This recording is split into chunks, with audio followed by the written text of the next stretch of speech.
Olá, meus irmãos, boa tarde. Estamos aqui, boa noite, né? Mais uma vez para dar continuidade no estudo do Livro dos Espíritos, né? Que à medida do possível vamos aí trabalhando no progresso evolutivo espiritual nosso, no aprendizado, e ainda temos muito que aprender, né?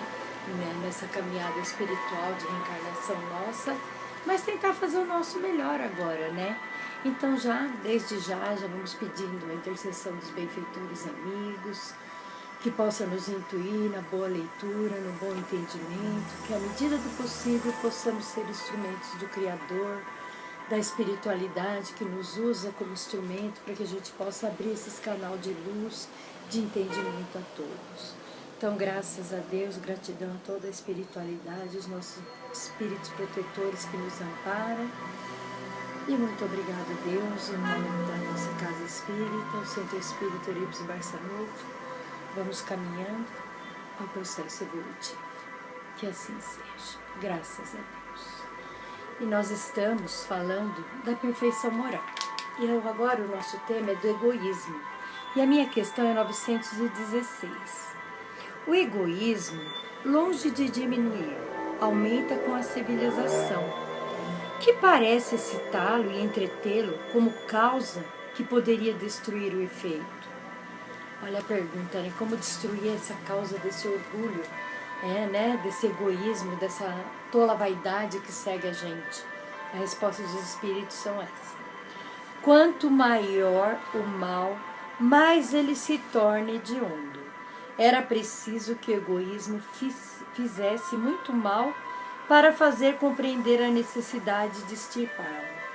Então, quer dizer, ele fala que o egoísmo teria que ser muito mal, causar bastante mal para ele poder ser extirpado, mas só que ele ainda tem o lado da vaidade, que vira um egoísmo assim, ainda que não é uma coisa que tem uma lei que possa, vamos destruir isso daqui, vamos acabar com o egoísmo e acabou, não existe isso ainda.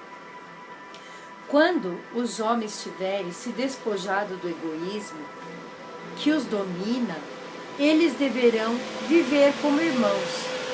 Não se faz mal, entreajudando-se reciprocadamente pelo sentimento mútuo de solidariedade. E então o forte será o apoio e não o opressor do fraco.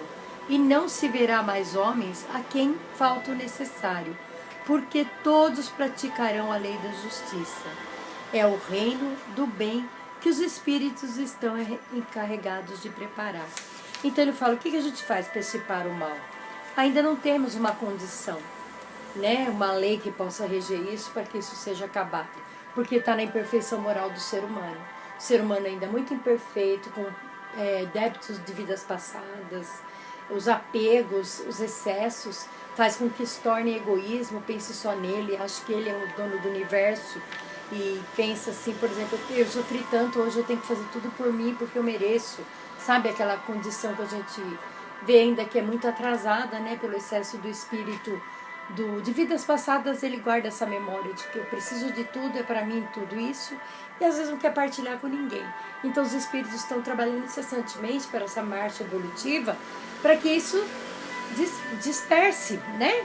Que melhore até que ela desapareça da condição humana, que nós não precisamos viver nesse egoísmo, e sim, nosso mundo é de partilha, né? A própria lei dos mandamentos nos fala, amar ao próximo como a ti mesmo, fazer aos outros o que gostaríamos que nos fizessem. Então essa já entra na lei para nos ajudar a nos melhorar, a partilhar aquilo que nós podemos ajudar, né? Não fala, não, vai fazer falta para mim, não vai fazer. O que eu puder doar e ajudar o outro, vai fazer um bem para mim e para aqueles que recebem, né? Que ajudem, porque não tem, como ele fala, não vai ter opressor, não vai ter mais fraco, e a solidariedade mútua vai alcançar, à medida que o processo evolutivo nosso alcance, que nós sabemos que estamos aqui como passageiros dessa encarnação. E na questão 917... qual é o meio de se destruir o egoísmo? Se tornando espíritos puros. Aí a gente não faz mais nada de errado, né? Eu estou respondendo antes de ler a questão. Mas para mim já vem como intuição, quando formos puros, perfeitos, espíritos perfeitos. Aí a gente não vai ser o meio de destruir quando nós virarmos com a pureza espiritual. Mas Kardec e os espíritos respondem a Kardec. de todas as imperfeições humanas. A mais difícil de se descentralizar é o egoísmo, porque ele prende a influência da matéria, da qual o homem ainda é muito próximo da sua origem. Não se pode libertar a influência que ocorre para sustentá-lo, suas leis, suas organizações sociais e a sua educação. O egoísmo se enfraquecerá com a predominância da vida moral entre a vida material e, sobretudo, com a inteligência que os espíritos vos dá do vosso estado futuro real, e não desnaturando as ficções alegóricas. O espiritismo, bem compreendido, quando estiver identificado com os costumes e as crenças, transformará os hábitos, os usos e as relações sociais. O egoísmo se funda sobre a importância da personalidade. Ora, o espiritismo bem compreendido, eu repito, faz ver as coisas de tão alto que o sentimento da personalidade se desaparece, alguma forma diante da imensidade, destruindo dessa importância de tudo, ou pelo menos fazendo vê-la como ela é, combate necessariamente o egoísmo. E tem as notas ainda aqui, né, de Fenelon, que nos fala assim. É aquilo que eu falei. A gente, na predominância da gente desprendendo, de nós fazermos o nosso melhor, deixando coisas de lado para caminhar para esse processo de espíritos puro, para se melhorar e se evoluir, a gente vai conseguir se libertar desse egoísmo, né, que predomina sobre a matéria, né, de querer ser muito mais do que nós precisamos. E a nota de Fenelon nos diz assim: é o choque que o homem experimenta do egoísmo dos outros que o torna frequentemente egoísta, porque se sente a necessidade de colocar-se na defensiva. Vendo que os outros pensam em si mesmo e não nele, é conduzido a ocupar-se mais do que os outros. Que o princípio da caridade e da fraternidade seja a base das instituições sociais, das relações legais, do povo a povo e de homem a homem. E o homem pensará menos em sua pessoa quando verificar que os outros nele pensam. Ele sofrerá a influência moralizadora do exemplo do contrário. E em presença desse transbordamento do egoísmo, é preciso uma verdadeira virtude para esquecer-se um benefício dos outros, que frequentemente não são agradecidos. E é sobretudo aquele que possui essa virtude que o reino dos céus está aberto, àqueles que, sobretudo, está reservado a felicidade dos eleitos, porque eu vos digo, em verdade, que o dia da justiça, de quem não pensou senão em si mesmo, será colocado do lado e sofrerá no seu abandono. Então, Fenelon nos fala assim, né, que às vezes, né, se nós se entregarmos ao trabalho da caridade, da solidariedade mútua, dos desapegos, dos desprendimentos, nós iremos alcançar o nosso processo evolutivo. E aí sim, nós podemos nos tornar criaturas perfeitas, trabalhando com a nossa moral e nossa conduta. À medida que a gente vai se libertando desses costumes mais apegados da matéria, nós estamos caminhando para o nosso processo de espíritos puros. E ajudando e fazendo a caridade e a solidariedade, que a doutrina espírita tanto nos prega, né? O amor, a caridade, ajudar a pensar no próximo, ajudar a ser solidário ao próximo. Nossas questões morais e espirituais sempre debatem com essa questão da solidariedade, né? De doar, de ajudar, de amparar e ajudar. Porque ele fala que nós iremos receber aquilo de melhor que nós doamos ao nosso próximo, né? Nós somos os melhores receptores da bondade e do desapego que nós podemos ter aqui para essa caminhada evolutiva. E tem uma nota tão grande aqui que ele fala, que eu vou até resumir. O homem que quer ser feliz, e esse sentimento está na natureza. Por isso ele trabalha sem cessar para melhorar sua posição na terra. Procura a causa dos seus males a fim de remediá-los. Compreende bem que o egoísmo é uma dessas causas que engrenham o orgulho, a ambição, a cupidez, a inveja, o ódio, os ciúmes, que magoam a cada instante e que leva à perturbação de todas as relações sociais. provoca dissensões, destrói confiança, obriga a colocar-se constantemente em defensiva com o seu vizinho e, enfim, do amigo se faz o inimigo.